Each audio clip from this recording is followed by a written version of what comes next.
Omanyi ebiso biba bisala nente bizisala ente ziba nene bweziti nente negwa mu lufula nogambe ente egudde etya naye nga akasobwe kati so ngenda kusala Kawaga bannange ebiseera njagala alabe ku biso kwabadde babimunyumiriza kati njagala abirabe wava ku mulamwa nga mutereza atasobola tukuba oyo bino ebiso bisala ente zigwa mu lufula buli lunaku kyembagamba ngenda kuba kubira Kawaga ne muzeyi wange Golola n'abatudde mu ntebe akuba kalulu atalina obululu bwe era banne simanyi beerayo nga champion Goloola olabe fight eno kukubira omusajja era simanyi ayinza n'okujja entebe wanaabeera njagala kuba obululu buli bwakuba alabe eddala empologoma entongezze ngenda kukuba Kawaga bannange simanyi. Export TV to the world. Abalabi baffe muli ba mukisa ne Musisi Breaker tumufunye muganda wange buuza kuba kulaba abanda mwe nambala musiza nnyo amanya n'eddoboozi bampita Musisi Breaker biso bisala nobadde seso agamanya Breaker biso bisala ensibuko n'entandikwa gamazima nzize kati guno omwaka nakalwana fight ziri mu 10 enegenda baya 11 ebiso bisaza abantu bangi abaana ne batuka ne banga nedda gwengeri gy'okubye nnyo abantu kati wakyali akuba kati fuuka biso bisala nefuuka biso bisala era era kati njagala Kawaga omanyi ebiso biba bisala nente bizisala ente ziba nene bweziti nente negwa mu lufula nogambe ente egudde etya naye nga akasobwe kati so ngenda kusala Kawaga bannange ebiseera njagala alabe ku biso kwabadde babimunyumiriza kati njagala abirabe bagamba experience emyaka akusinga kugwe beto bitidde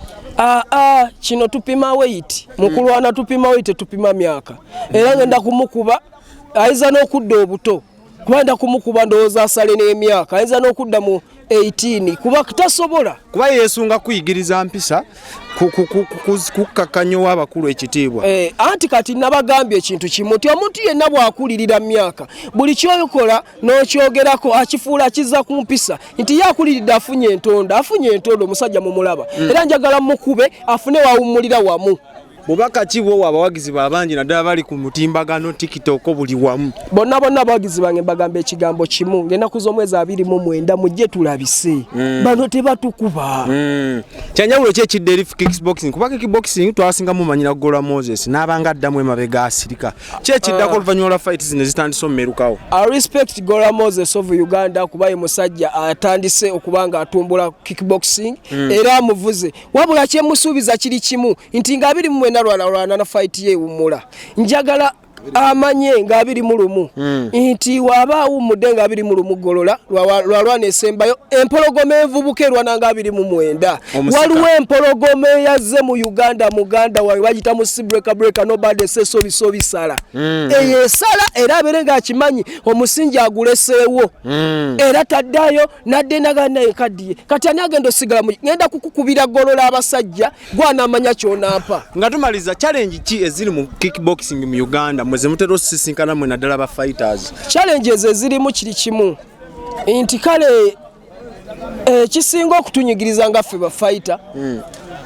batuvoola ne batuyita abayaaye ne ba fighter tetuli bayaaye ba fighter fe abantu abasinga empisa munywe ebiragalalagala munywe enjaga byonna babyogera ebyo nekwe ebyo tewali kye tukozesa fighter ye muntu akeberwa omusaayi nga talina kirungo kyonna kyakozesa teri babikozesa ne babonona erinnya lyamwe nga bayita ababikozesa babeera bayi babikola ku lwabwe era oyinza n'okwesanga batebamanyikiddwa na mu ttiimu ya Uganda mu kickboxing oli asobola okugenda n'asiba esawo n'agiteekamu omusenyu n'akuba ebikonde yaleje n'agamba mbu ndi kickboxer ndi boxer bannaye abo babeera bakola byabwe era banywa ebiragala byabwe ne bagwira eddala bagenda batomera abantu otabeera mulwanyi yenna tulina amateeka naffe agatutwala mulina obba n'empisa buterevu wadde oluusi ku press conference mwagala okweyoola nga waliwo n'abakulu wabeerawo okuzoleya okuba kususi kwateeza kuzoleya mulwanyi munno mbusimogala munula bunwe ng'onsemberedde ffenna tuba balwanyi mbasityobodde kubanga ekyempisa kiriwa kigwa wano nti bwensanga omuntu atali trained ne mukuba awo mba nsiiwuuse naye kati omulwanyi munnange ne mba mukubye bunwe zagamba ne zidde eno mbeera mukubye bunwe tuba twetereza kuba naye mulwanyi mba sisiiwuuse empisa kyova naye mba njogera dde naddala nga mulagira ddala mbutasobola olw'ensonga mulwanyi bw'ava ku mulamwa nga mutereza tasobola tukuba oyo bino ebiso bisala ente zigwa mu lufula buli lunaku kyembagamba ngenda kuba kubira Kawaga ne muzeyi wange Goloola n'abatudde mu ntebe akuba akalulu atalina obululu bwe obululu era banne simanyi beerayo nga champion Golola olabe fight eno kukubira omusajja era simanyi ayinza n'okujja entebe ewanaabeera njagala kuba obululu buli bwakuba alabe eddala empologoma entongezze ngenda kukuba Kawaga bannange simanyi toyanziza bamuyita Musisi Breaker ng'ennaku z'omwezi 29 tuli wano ku makutano yanguwako tujje twekuba endirimbo amanyi omwana soda abe ku kamera mukama batuwera omukisa. Export TV to the world.